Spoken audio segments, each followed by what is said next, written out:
Hello, everyone. With the current coronavirus pandemic upon us and millions of more users now signed up with Microsoft Teams, I thought it would be beneficial to sort of break down Microsoft Teams. So, I'm Michael Intravartolo of Solution Systems, and welcome to Tea with Microsoft Teams. This is where I'll showcase features and functionality of Microsoft Teams for you in a series of short videos.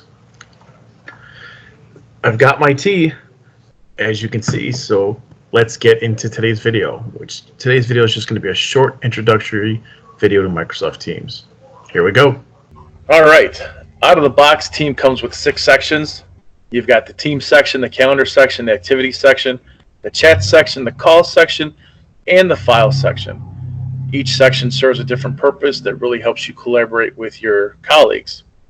The first section I want to talk about, though, is the Team section.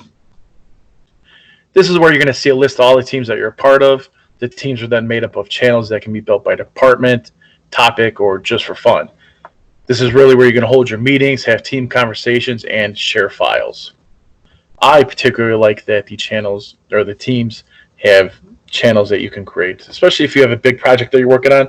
Let's say you got a bunch of people working on the same project, but each group of people has their own type of thing that they're doing. You create channels for each one, as we have here, and it works out really, really well. Second section I want to talk about is the Calendar section.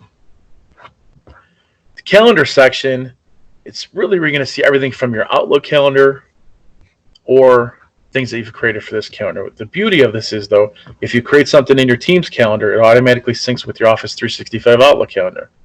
And vice versa. If you create something in your Office 365 Outlook calendar, it automatically syncs with your team calendar. So this is basically your Outlook calendar within Teams. Third section I want to talk about is the Activity section. Now, the Activity section is where I start my day. Is where I start when I join Teams every day. I start here because it's simply where you're going to see your unread messages, whether or not anybody's mentioned you, or if anybody's replied to anything that you've posted. The next section I want to talk about is the Chat section. This is the section where you're going to see a log of all your recent individual chats that you've had on Microsoft Teams. It's a great tool if you want to go back and reference something. It's really nice that it keeps the chats for you. Next up, we've got the Call section. Here's where you'll see your colleagues or any type of recent calls that you've had with anybody who has Teams.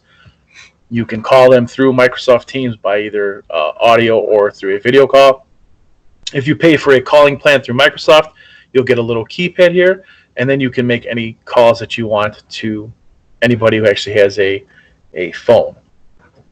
Finally, we got the File section. This is where you're going to see your files. You can connect to OneDrive to access files real quickly. It's pretty nice. Up here, you've got your command bar. You can search through apps, or you can search for contacts.